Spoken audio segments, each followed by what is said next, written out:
Hey everyone, it's Versha Sharma, senior correspondent at NowThis. Happy election eve. Hopefully you've already voted. That's what we're talking about all day today and all day tomorrow. Still got plenty of time to go to the polls or cast your vote if you haven't yet. And we're going to be joined here shortly by Stacey Abrams of Fair Fight Action, who's doing work to get out the vote, but also protect the vote, especially in a state like Georgia, where it seems the Biden campaign is actually competitive. And hello. Hello. Thank you so much for joining us. Absolutely. Thanks for having me. We appreciate you taking the time because I know this is an incredibly busy day, the busiest day until tomorrow.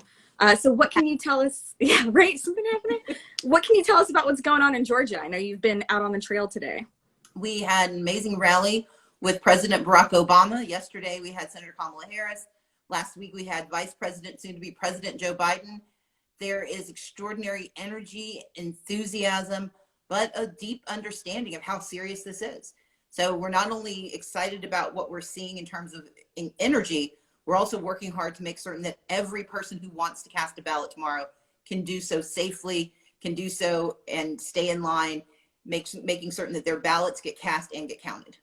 So that is something we're hearing a lot about right now, especially in places like Texas and Georgia. Historically, we feel like we always see long lines on election day. So what do you want people to keep in mind about this next 30 hours or so? So number one, long lines are never good. That may be, people in line may be enthusiastic about voting, but the process should never slow down because of people's enthusiasm.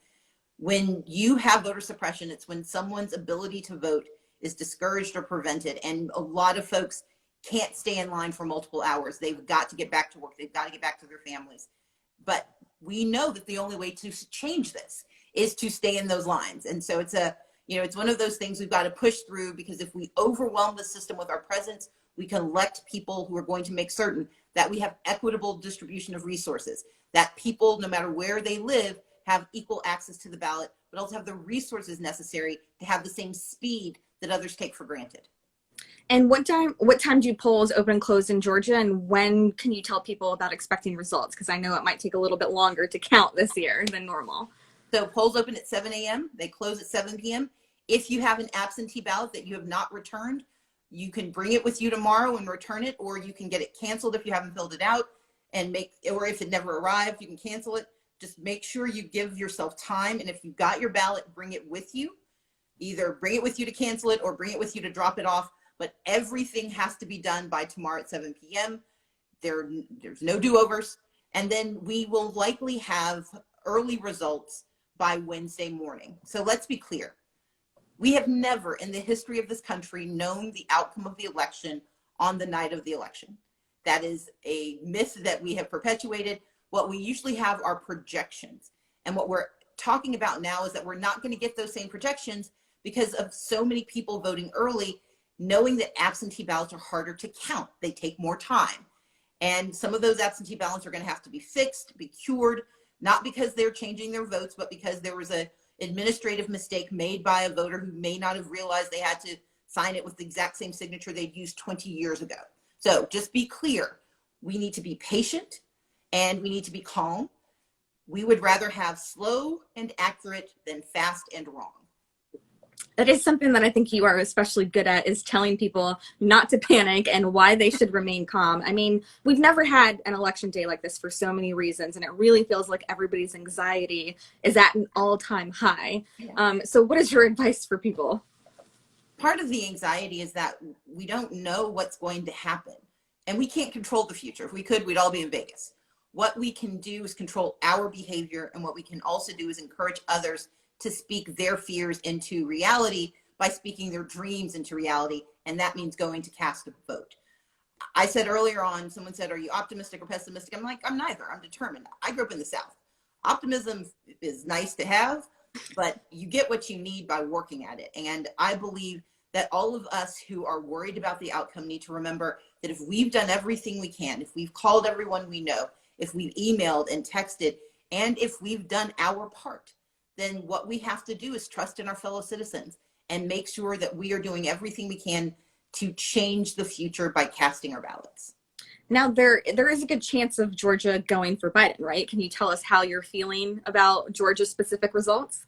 Georgia's a battleground state, and what that means is that no one can take the outcome for granted. We have seen extraordinary turnout. We've seen turnout from communities that typically don't perform as highly as they have, and we know that we are doing exceptionally well. We also know Republicans didn't disappear just because Georgia moved into battleground status. And so our responsibility is to not take our foot off the gas. We've got to keep pushing. And that's why I'm going to be spending tomorrow going around making sure that our lines are moving, that people have the information they need, that we're warming lines, keeping people in place so they can cast their ballots, and that we're going to do everything we can to let Democrats and independents and Republicans who want to come to the good side on this election, let them know what they should do. But more than anything, we know Georgia's competitive because we look like America.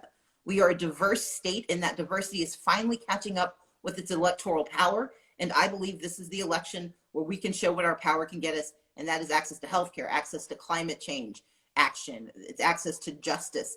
Those are things that we can get done if we show up and if we cast our votes.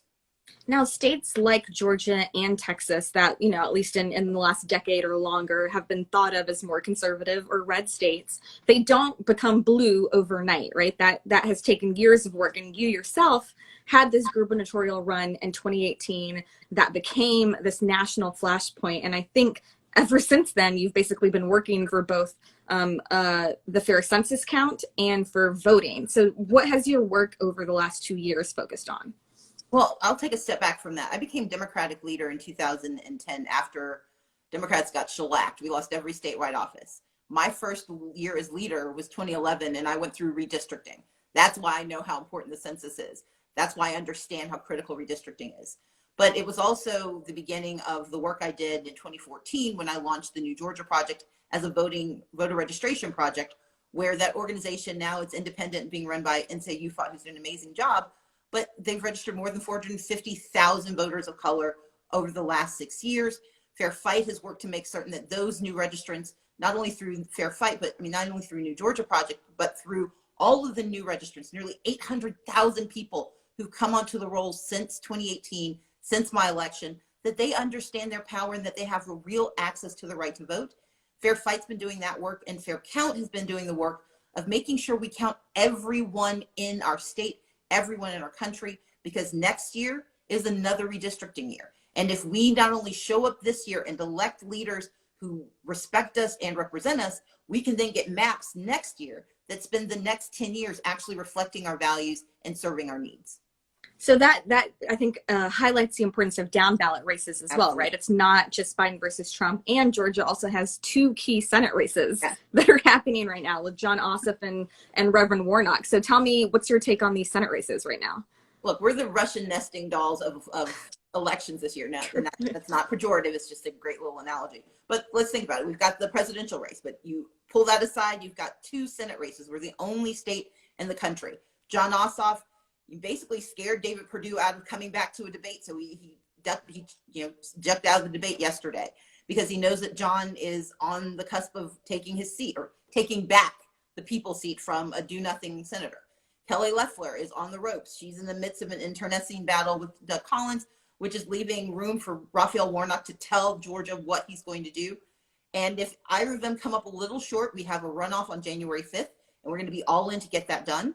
If you pull that aside, we've got Carolyn Bordeaux, who lost the closest congressional election in 2018 by 433 votes in a county that had one of the highest rejection rates of voters of color in the country. She will join Lucy McBath, because we're going to send Lucy back to Congress. We're going to send Carolyn with her, and Nikema Williams, who is taking the seat that was held by John Lewis, my dear friend and my former congressman. Then you pull the next one out. We've got the opportunity to flip the state house of Georgia, which means Democrats will have a seat at the table during redistricting. And let's be clear, this will draw the congressional maps, the state maps, city maps, county maps, school board maps. And the last time this happened was 2010, and we know what happened when we didn't pay attention.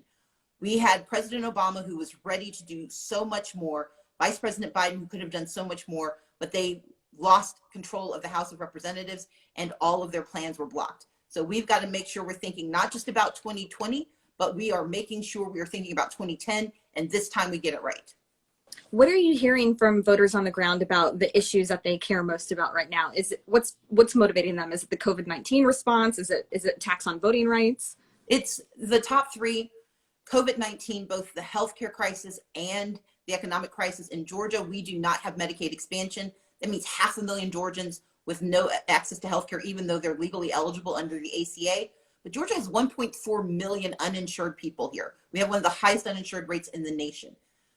People care about healthcare, but they also care about the economy. We have a lot of low-wage workers who are losing their jobs. Unlike those who are in those jobs that allow you to work from home, we've got a lot of people who are in those frontline jobs where they are losing opportunities, they're losing shifts, they're facing eviction, they care about whether they can survive the winter. And then we have democracy on the ballot, but we also have to think about criminal justice reform and police brutality. Georgia had two of the seminal cases that were discussed this year, Ahmaud Arbery and Rayshard Brooks. And we know that it's critical that we have leaders at the state level and this county level who are doing good. So we've got a lot of DA races we're watching.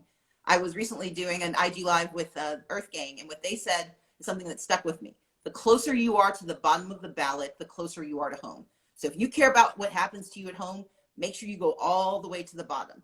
As a former practicing attorney, I'll tell you the fine print should be the thing you worry about the most. So get all the way to the bottom and vote every election, every time. That's such a good way of looking at it. I like that. We're going to use that too.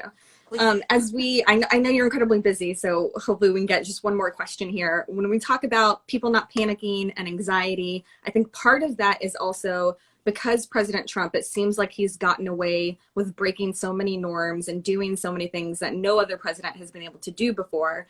And people are worried that he is going to prematurely declare victory if he's ahead in certain votes that come in early on Tuesday night. So how can people prepare for that? What do you say to that? Declaring something doesn't make it so. I can declare myself 6'1", I will still be 5'8.5". Part of what has allowed Donald Trump to get away with breaking norms has been the willingness of Republicans to suborn his behavior. Americans don't have to make that choice.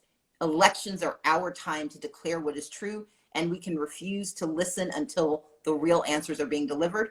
Luckily, social media has said they're not going to let him have the platform he's used to for spreading his misinformation. We've had lots of conversations with news organizations about not prematurely declaring an answer until we have the information. And so it's on us. We need to remember this is our country. This is our election. We make the choice, and no one gets to tell us what we decided. And so we need to not panic. We need to wait. And we need to know that if the system takes a minute, that's because it's working. Delay means we're getting the right answers that we need. And again, as I said at the top of this, we have never known for sure who the winner was on the night of the election. We've had projections, but it takes days, if not weeks, to get the final answer. And I would have the patience of Job if it means that we get the progress we deserve and to President Joe Biden. Stacey Abrams, thank you so much for your work and your time. We really appreciate it. My pleasure. It's always a pleasure to be with you guys. Take care. Thank you. Bye.